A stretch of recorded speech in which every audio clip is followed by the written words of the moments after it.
جو بھی یاد ہے اسی طرح 2 رکعت کر کے پڑھتے جائیں، نماز مکمل ہوگی۔ یہ ضروری نہیں ہے کہ پورا قرآن پڑھا جائے، لہذا اپنی عورتوں کو بھی تاکید کریں کہ انہیں بھی تراویح پڑھنا ہے۔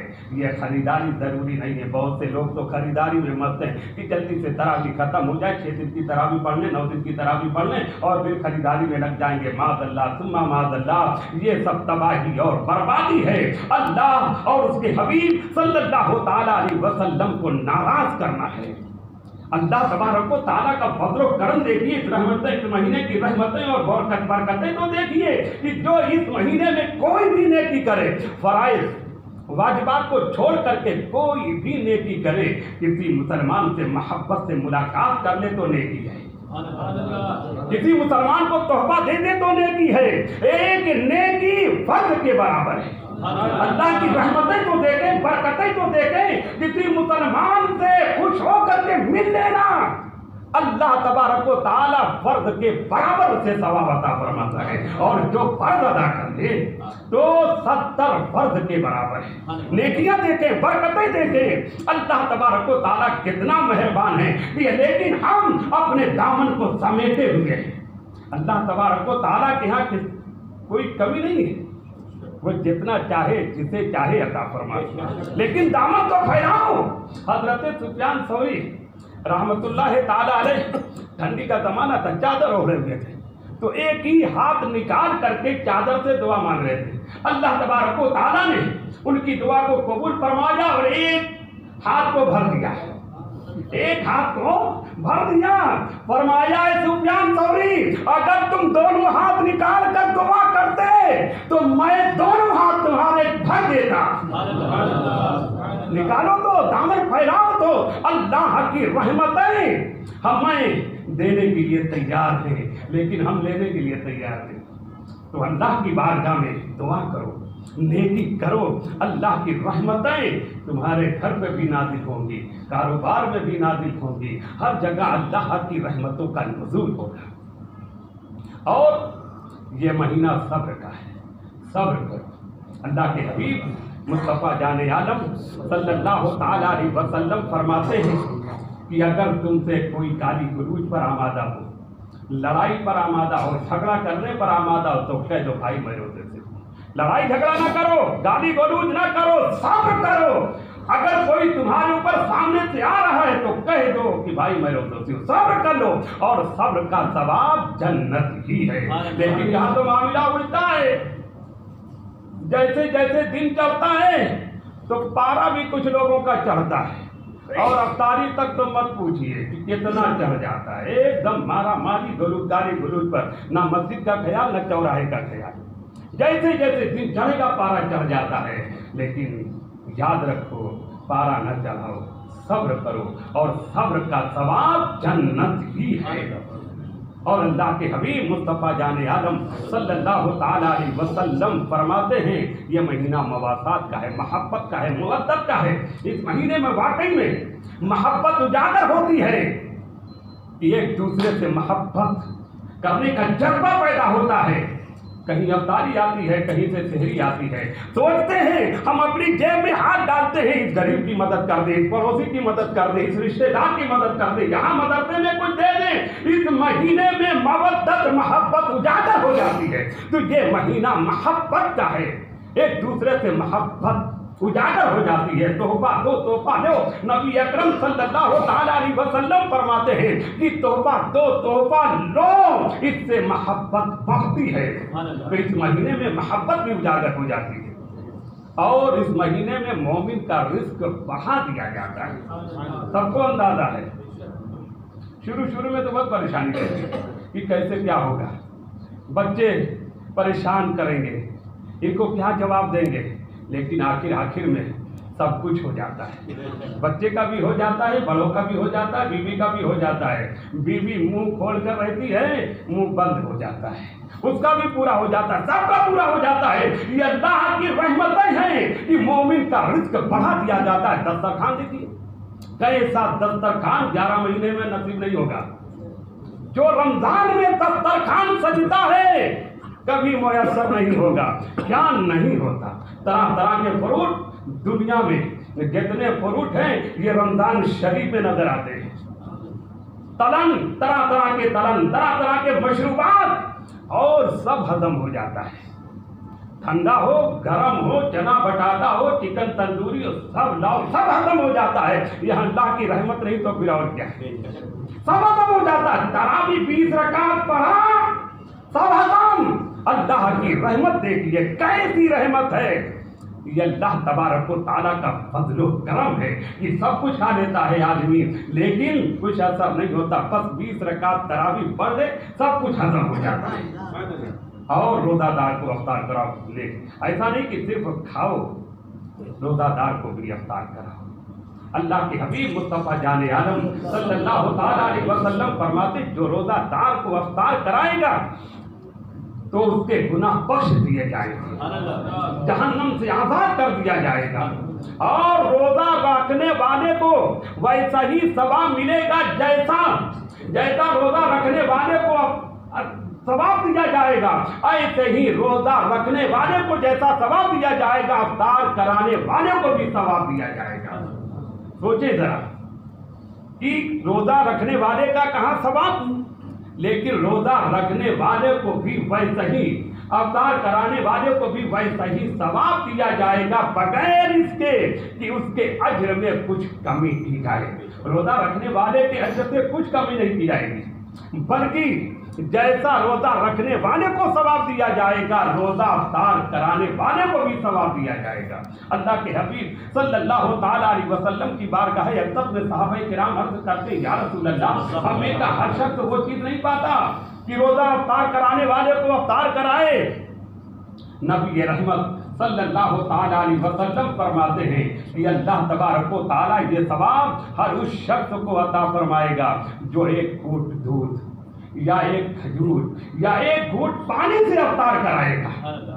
ارے جو میسر ہو روزہ دار کو افطار کراؤ، اللہ تبارک و تعالیٰ تمہارے گناہوں کو بخش دے گا اور جہنم سے آزاد فرما دے گا. ضروری نہیں ہے کہ پورا دسترخوان سجایا جائے، طرح طرح کے فروٹ لگائے جائیں، تلن ہو، مشروبات ہو، ضروری نہیں ہے. جو میسر ہو روزہ دار کو افطار کراؤ، اللہ تبارک و تعالیٰ جہنم سے آزاد فرما دے گا، گناہوں کی مغفرت فرما دے گا. اور جو پیٹ بھر کھانا کھلائے گا تو اللہ تبارک و تعالیٰ حوض کوثر سے اسے جام عطا فرمائے گا کہ پھر کبھی پیاسا نہ ہوگا یہاں تک کہ جنت میں داخل ہو جائے گا. کتنی بڑی رحمت ہے ذرا سوچیں. لہذا سب کا خیال رکھیں. اللہ تبارک و تعالیٰ یہاں بھی نوازے گا وہاں بھی نوازے گا. سحری کچھ لوگ سمجھتے ہیں کہ سحری کھانا ضروری ہے. سحری کھانا ضروری نہیں، ہاں کھایا جائے. اللہ کے حبیب مصطفیٰ جان عالم صلی اللہ تعالیٰ علیہ وسلم فرماتے ہیں کہ سحری کھاؤ، سحری کل کی کل برکت ہے. ہر کھانے کا حساب ہوگا لیکن سحری کھانے والوں کا حساب نہیں ہے. کتنا بھی کھاؤ حساب نہیں دینا پڑے گا. اللہ کے حبیب مصطفیٰ جان عالم صلی اللہ تعالیٰ علیہ وسلم فرماتے ہیں کہ سحری کھانے والوں پر اللہ اور اس کے فرشتے درود بھیجتے ہیں. اور نبی اکرم رحمت عالم صلی اللہ تعالیٰ علیہ وسلم فرماتے ہیں کہ 3 چیزوں میں برکت ہے. ایک جماعت، دوسری سوید، تیسری سحری. یہ 3 چیزیں ہیں. جماعت، اگر لوگ جماعت میں ہوں، ایک ساتھ ہوں تو محفوظ رہیں گے. کہ بھیڑیا اسی بکری پر حملہ کرتا ہے جو جماعت سے الگ ہوتا ہے. جماعت کے ساتھ رہو، لیکن جماعت ہو، شریعت کے موافق فیصلہ کرتی ہو، شریعت کے خلاف فیصلہ نہ کرتی ہو، شریعت کو لے کر کے چلتی ہو تو وہ جماعت ہے. اگر شریعت کے خلاف فیصلہ ہوتا ہے تو پھر وہ جماعت نہیں ہے. وہ جماعت تو شیطانوں کی جماعت ہے جہاں شریعت کے خلاف فیصلہ ہوتا ہے. جماعت وہ ہو کہ جہاں شریعت کا لحاظ کیا جائے. اور یہ بھی لحاظ ہو، اگر شریعت کا لحاظ تو کیا جاتا ہے لیکن بڑے چھوٹوں کا لحاظ نہیں کیا جاتا، غریب امیر کا لحاظ نہیں کیا جاتا، بلکہ امیر آیا تو اس کے لیے کچھ اور جو تمہارے لیے کوئی بات نہیں، بیچارہ چھوٹا آیا تو سارا مسئلہ اس کے اوپر. تو یہ جماعت نہیں ہے۔